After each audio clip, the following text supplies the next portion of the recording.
रमेश एक ईमानदार किसान था जो एक दिन जंगल में बैठा हुआ कुछ सोच रहा था। इतनी गरीबी में कैसे जिंदगी कटेगी। बहुत अपनी गरीबी को लेकर चिंतित था। इसी के बारे में बैठा सोच रहा था। तभी उसे बहुत तेज प्यास लग जाती है और वो पानी पीने चला जाता है। जैसे ही वो पानी पीने के लिए झील पर आता है, तभी देखता है कि एक गाय जो झाड़ी के उस साइड बैठकर दर्द से कुहासा लगा रही थी।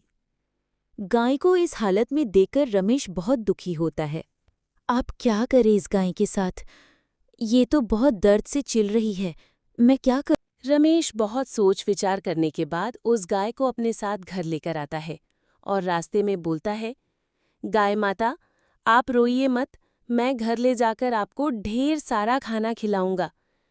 ऐसी गाय माता को दिलासा देते हुए वो उनको अपने साथ घर लेकर चला आता है। उस गाय को बाड़े में दूसरे गायों के साथ बांध देता है और उनको चारा खिलाता है। गाय भूखी होने की वजह से बहुत तेज सारा चारा खाकर सो जाती हैं।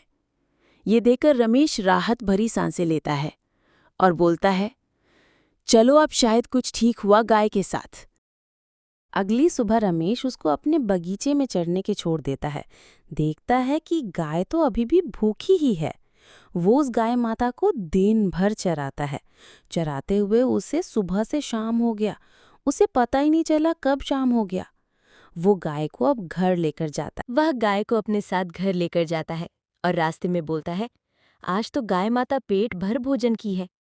गाय सिर हिलाती है। रमेश बोलता, चलो ठीक है, मैं समझ गया कि अब आपको भूख नहीं लगी है। रास्ते में बात करते करते वो अपने घर को चला आता है। गाय को बाड़े में बांध देता है। अगली सुबह रमेश घर से बाहर निकलकर आता है तो देखता है कि उसकी गाय तो एक जादुई गाय है।